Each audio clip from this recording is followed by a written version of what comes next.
अरविंद केजरीवाल को भारतीय जनता पार्टी ने नहीं, ईडी ने गिरफ्तार किया है और बहुत साल बाद ईडी को अपने हिसाब से काम करने का अवसर मिला है। स्मृति ईरानी जी जो हमारी केंद्रीय मंत्री हैं, महिलाओं का प्रतिनिधित्व करती है, इसी लोकसभा से चुनाव लड़ा था। प्रवीण खंडेलवाल जी जो भी इस वक्त के हमारे चुनाव प्रत्याशी हैं भाजपा से, लोकसभा प्रत्याशी, वो उस वक्त स्मृति जी के कवरिंग कैंडिडेट थे। नमस्कार, मैं आर.के. जायसवाल और आप देख रहे हैं जनमत की पुकार। मैं मौजूद हूं पीतमपुरा में, जहां पर होली महोत्सव मन रहा है और निगम पार्षद यहां की शिखा भारद्वाज पहुंची हैं। अब आप लोग तो बहुत नारे लगा रहे हैं, अब की बार 400 पार, क्या है असलियत?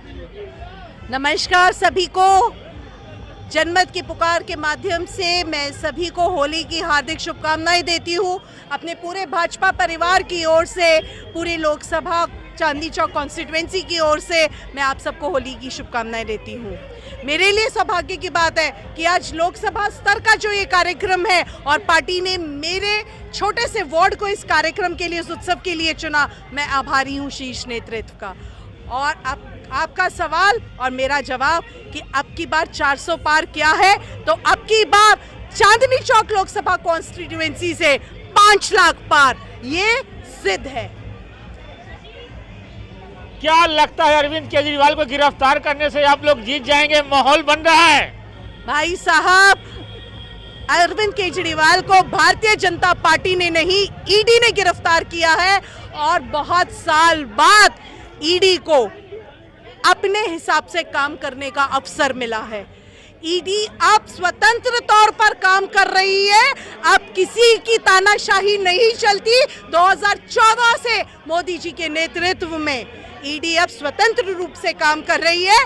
जो भ्रष्टाचार करेगा वो सलाखों के पीछे जाएगा। और जरा याद करो अन्ना हजारे का वो मंच, जहां पर केजरीवाल जी ने कहा था शायद इस कुर्सी में ही कुछ ऐसी चुंबक है जो भ्रष्टाचार को बुला लेती है। और केजरीवाल जी ने कहा था इस कुर्सी पर ही नहीं जाना चाहिए। क्यों आए थे इस कुर्सी पर? वो चुंबक ही था भ्रष्टाचार का जो इन्हें आकर्षित किया। और देख लीजिए अब उसका फल ये भुगत रहे हैं। कौन कौन से मुद्दे पर आप लोगों के बीच में जा रही हैं आप लोग? कौन कौन से मुद्दे पर? हमारा सबसे बड़ा मुद्दा है संकल्प से सिद्धि। मोदी की गारंटी, जितने भी संकल्प मोदी जी ले रहे हैं हम उससे सिद्ध कर रहे हैं। यहाँ पर खड़ा खड़ा एक एक, जरा कैमरा घुमा के देखिए, ये एक एक कार्यकर्ता, ये एक एक योद्धा जो है ये मोदी जी का सेनापति है।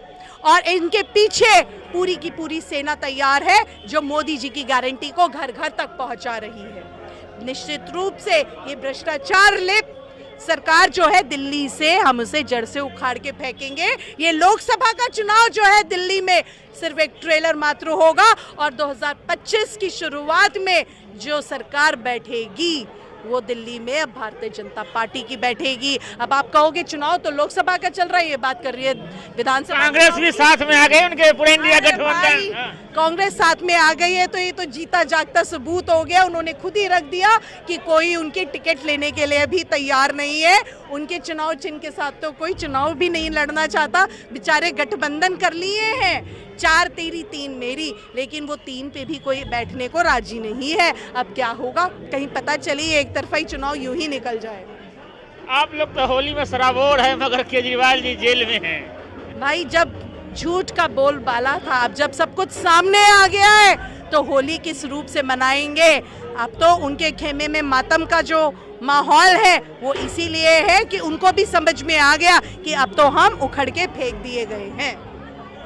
तो देख रहे हैं लोगों में काफी उत्साह है। यहाँ पे स्मृति ईरानी जी को लोगों ने सुना। स्मृति ईरानी जी जो हमारी केंद्रीय मंत्री हैं, महिलाओं का प्रतिनिधित्व करती हैं, हमारी रोल मॉडल हैं। पहले उन्होंने भी लोकसभा से, इसी लोकसभा से चुनाव लड़ा था। और आप जानते हैं प्रवीण खंडेलवाल जी जो भी इस वक्त के हमारे चुनाव प्रत्याशी हैं भाजपा से, लोकसभा प्रत्याशी, वो उस वक्त स्मृति जी के कवरिंग कैंडिडेट थे। हमारे वर्तमान सांसद डॉक्टर हर्षवर्धन जी उस वक्त दिल्ली प्रदेश भारतीय जनता पार्टी की कमान संभाले हुए थे बतौर प्रदेश अध्यक्ष। तो आज स्मृति ईरानी जी ने अपना ऋण उतारने का कर्तव्य निभाया और यहाँ पर आई है और उन्होंने चुनाव प्रचार को एक शुरुआत दी है, आगाज किया है। आपकी भी चर्चा पूरे विधानसभा क्षेत्र में हो रही है, तो कोई तैयारी वगैरह हो रही है 2025 की? भाई साहब, ये मोदी के सेना है, हम मोदी का परिवार है। मोदी जी कहीं से भी उंगली रख के और किसी भी साथी को उठा के किसी भी जिम्मेदारी पर बिठा देते हैं, और मैं तो उसका जीता जागता एग्जाम्पल हूं आपके सामने। 2020 में जब चुनाव हुए थे विधानसभा के, उसमें शायद हमारी कार्यशैली को देखा गया, उसके बाद कार्यशैली को देखा गया, और 2022 दिसंबर में जब चुनाव हुए तो मुझे कहीं और से बुलाकर और कहीं और चुनाव लड़ने का मौका दिया। ये भी मोदी जी की टीम ने ही किया। देख रहे हैं, आप लोग भी सुनने आए थे स्मृति ईरानी जी को? नहीं, हम स्मृति ईरानी जी को सुनने नहीं आए थे। हम होली मंगल मिलन का एक कार्यक्रम था। आज हमारे देश के अंदर जो मोदी जी की आवाज़ है, स्मृति ईरानी जी हमारी नेता हैं, और उनके नेतृत्व में आज वो प्रवीण खंडेलवाल जी के समर्थन में कार्यकर्ताओं को संबोधन करने आई थी, होली की बधाई देने आई थी। हम सभी यहाँ आज होली मंगल मिलन में एकत्रित हैं। होली के कार्यक्रम से देश के अंदर जो 400 पार का नेतृत्व है, हम विकास के विकसित भारत की जो गारंटी है, मोदी जी जो गारंटी है, उसके नेतृत्व में चुनाव लड़ने जा रहे हैं। क्षेत्र के अंदर जनता देख रहे हैं लोगों में काफी जोश है, उत्साह।